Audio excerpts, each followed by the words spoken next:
तो हमारे साथ मौजूद है उद्योगपति के झा, जो कि एमएसएमई के जिला अध्यक्ष भी है। तो सर, अभी जो लगातार कुर्की नोटिस भिलाई नगर निगम उद्योगपतियों को दे रहे हैं, जिससे अभी काफी हलचल मची है उद्योग जगत में, उनके लिए क्या कहना चाहते हैं? ये निर्यात कर लेकर के अभी इस बात चल रही है, जिसका आंदोलन हो रहा है या नोटिस आ रही है। नगर निगम से भी नोटिस आ रही है।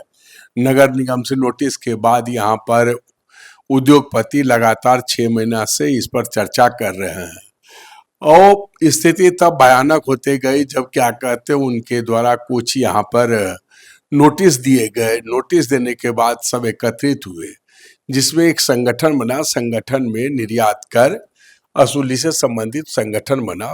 वो संगठन जो था उसमें नए नए लड़के सब आए, सब ठो और बड़े सुलझे हुए व्यक्ति का ये संगठन बना है। ये जो निर्यात कर बना है, निर्यात कर एसोसिएशन, ये बहुत ही सुलझे हुए व्यक्ति द्वारा बना गया है, जिसमें कि जो सही चीज है उसी प्रॉपर चैनल में चल रहे। जैसे कि सांसद सर से मिलना, सांसद महोदय से मिलने के बाद यहाँ के विधायक से मिलना। हमारे क्षेत्र में 2 विधायक हैं। एक है जो देवेंद्र यादव है, जो औद्योगिक क्षेत्र के आधा पार्ट के विधायक है। आधा पार्ट के विधायक हमारे रिकेश सेन जी है, जो भारतीय जनता पार्टी के विधायक है और बड़े ही सशक्त और कर्मशील है और किसी भी बात को भी समझते हैं और कैसे उसका निराकरण है वो भी जानते हैं। कोई मैं इसमें अतिशयोक्ति प्रशंसा नहीं कर रहा हूं। तो जब इनको ऐसे सांसद, ऐसे विधायक, ऐसे मतलब सब मिले हुए हैं, तो एक निराकरण होना चाहिए और हमको लगता है कि बहुत जल्दी निराकरण हो जाएगा और इसमें कोई खास बात नहीं है अभी। जब आंदोलन कर रहे थे तो उसमें से कुछ बिजनेसमैन उद्योगपतियों ने ये कहा कि अगर इस तरीके का जो टैक्स है वो अगर लेते रहेंगे नगर निगम द्वारा तो हमें अपना उद्योग बंद करना पड़ेगा। तो अब यहाँ पर ये सवाल खड़ा होता है कि अगर उद्योग बंद हो जाएगा तो वहां पे काम करने वाले जो कर्मचारी हैं उनका क्या होगा?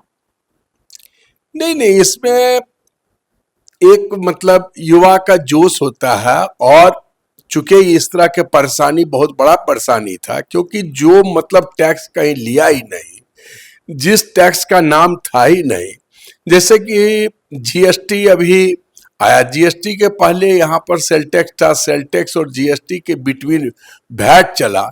तो वैट में जो भी बाकी रह गया था उसमें भी शासन द्वारा कुछ इसमें टर्म्स एंड कंडीशन देकर उसको समाप्त किया, उससे आदमी को मुक्ति मिला। उसमें वैट कर लेकर के यहाँ पर कितने के बैंक अटैच हुए, ये हुए, तो उसमें भी बहुत सारे परेशानी हुए, लेकिन शासन ने उसका भी निराकरण निकाल दिया। आज वो संबंध में अब कहीं चर्चा भी नहीं है। तो उसी तरह ये निर्यात कर प्रदेश में कहीं नहीं है, तो सबसे पहले भिलाई में क्यों दिया गया? बात इस बातें उठता है, इस पर किसी को मतलब समझिए गुस्सा आना या किसी को आंदोलन की चेतावनी देना या ये करना, लेकिन कोई आंदोलन नहीं होगा, ना कोई यहाँ पर लेबर को बेरोजगार किया जाएगा।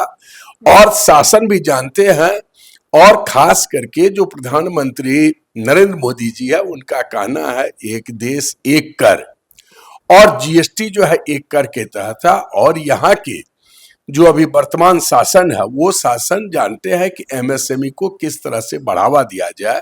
यहाँ पर जो उद्योग है लगभग 95%, 97% उद्योग जो है एमएसएमई उद्योग है, उसको कभी भी राज्य शासन तकलीफ में नहीं आने देंगे।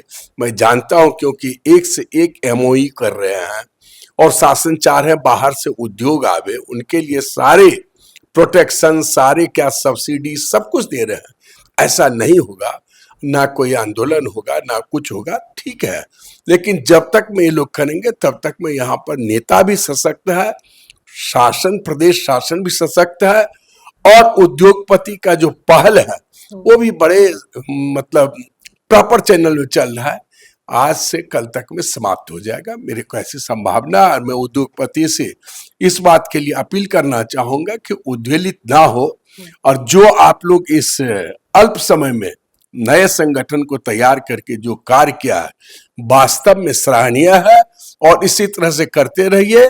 एमएसएमई उद्योग आपके साथ है और जहां पर भी पहले उद्योग की बात आएगी तो उद्योग की लड़ाई में हम लोग सब साथ रहेंगे। तो जिस प्रकार से छत्तीसगढ़ में ही भिलाई नगर निगम जो है वो कुर्की टैक्स और तमाम तरीके के टैक्स उद्योग जगत में लगाए जा रहे हैं, इस पर आपकी क्या राय है? आप कमेंट पे जरूर बताइएगा अपनी राय, और ऐसे ही तमाम खबरों के लिए जुड़े रहे भरोसा 24 के साथ। धन्यवाद।